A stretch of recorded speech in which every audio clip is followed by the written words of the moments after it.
এই সুদখোর ইউনূস 18 মাসে 21 লক্ষ টাকা ঋণ করি কি কাজ করছেন? কাজটা তো শেখ হাসিনাই করছে। শেখ হাসিনা আমলে ছিল 2 লক্ষ কোটি টাকা ঋণ। এই 2 লক্ষ কোটি টাকার ঋণের ঠেলা মন্ত্রীরা চুরি দাঁড়ি এটার ভিতরে করছে। অর্থ ফসার টাচার কানাডা বাড়ি টাড়ি এই 2 লক্ষ টাকার ভিতরে করছে। তাহলে এই মেয়ে 18 মাসে 21 লক্ষ কোটি টাকা বর্তমান ঋণের হার বাংলাদেশে 21 লক্ষ, শেখ হাসিনা 2 আর 21 লক্ষ 23 লক্ষ কোটি টাকা।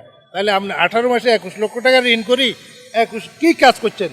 কাজটা তো শেখ হাসিনাই করছে নাকি? কার করা কাকা? শেখ হাসিনার করা কাজ।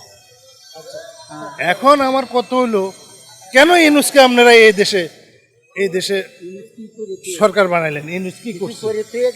21 লক্ষ টাকার কি করছে বলেন? আইন শৃঙ্খলারে একেবারে নষ্ট করে দিছে।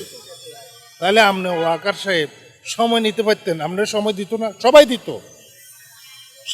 আপনি এক সপ্তাহের ভিতরে এহুদিরে চয়েস করলেন। দেশ বিরোধী ইউনূস কি দেশের মায়া আছে নাকি? সে তো এহুদি ধর্ম গ্রহণ করে এহুদি হয়ে গেছে।